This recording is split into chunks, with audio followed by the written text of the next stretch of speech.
Hello, I'm speaking to you as Sean, not as Black Stranger.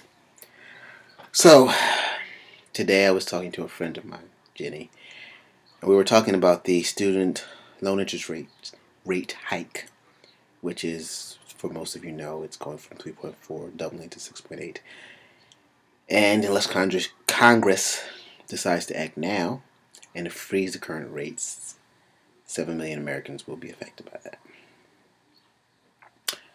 But what disturbed us most was the comments made by the soon-to-be Republican presidential candidate Mitt Romney.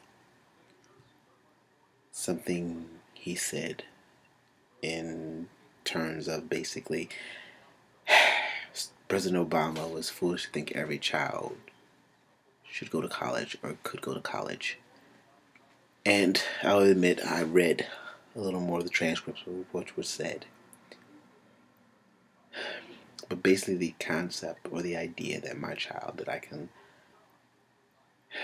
go to college, and I am, as if you watch my previous videos, I'm a med student, and basically she will not be given the same opportunities. That basically, to quote Mitt, that it's okay for us to get technical schools and trade schools, and you know what? It's nothing wrong with that, and I will further that part a little later. But the concept or the idea that my child should not see me as a role model, and I should not try to inspire my child to go to college is asinine. And that just goes back to the disconnect between the upper class and the lower class and the middle class. And basically that I should not have my child inspired to go to college. Now I understand that, again, like I previously said, that Mr. Romney, in the context of what he was saying, is that basically for 20 to 24-year-olds, unemployment is sky high, unfortunately, and that basically once you're graduating, you're not getting a job, and you have this large amount of debt, of loans to pay back. And is it okay to get a little bit of a trade, which practically pays for nothing, to get money to sustain yourself? Yes. But if you know what you want to do it. And I understand that point that he made. But overall, no. I'm not going to look at my child. Jenny is not going to look at her children and tell them that you should not, or you should put your dreams of going to college on hold, or you should not do it at all.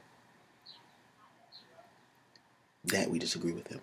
And we will continue to disagree with it till our dying breaths. I know that. I can speak for me, and I can darn sure speak for her on that aspect. Do we completely agree with the Obama presidency, the Obama administration, every move that they made? No, I do not. And no, neither does she. But one thing we agree on is that President Obama said to keep college loans affordable. Let children aspire to be more than what they are. Let them have goals. Let them have dreams. Let us continue to pump out doctors and lawyers. Of course, I know I have lawyer friends. I have doctor friends. I have people that are in MBAs and DBAs selling insurance, working for cable companies that aren't doing their craft. Yes. But will this turn around? Yes. Can we weather the storm as a people? Yes.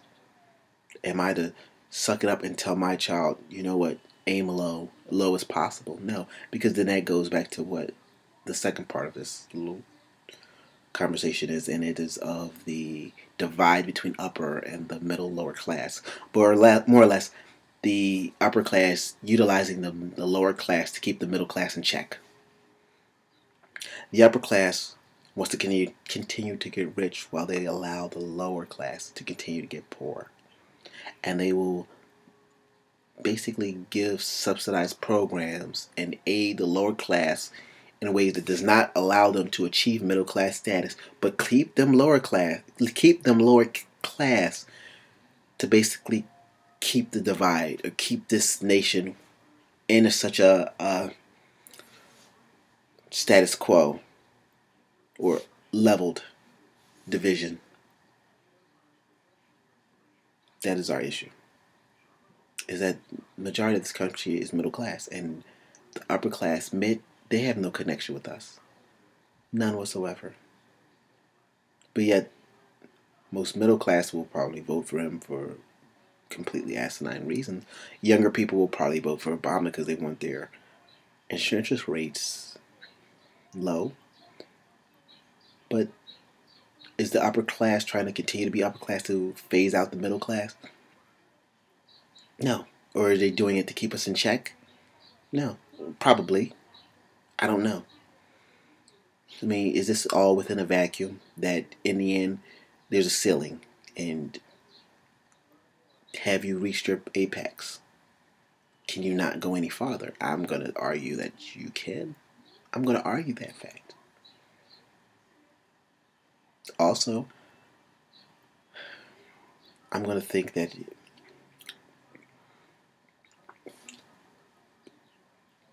as we know, or as we try to surpass that status quo, that we will, or as a middle class, as we try to surpass that status quo and break that glass ceiling, that the upper class will not like it. No.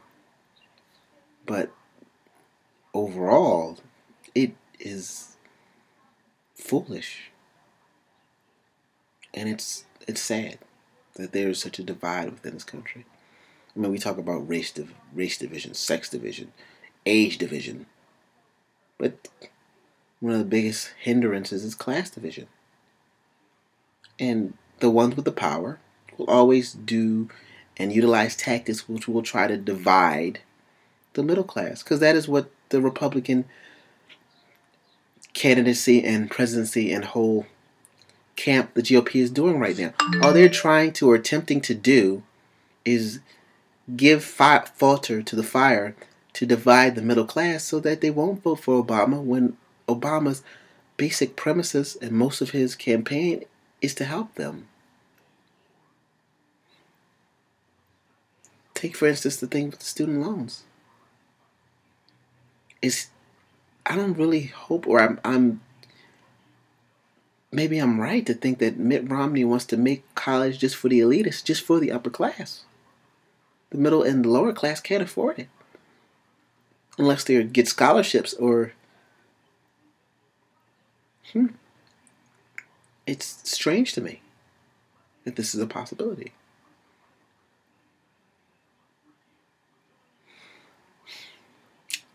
Thank you for listening. That's all I have to say right now.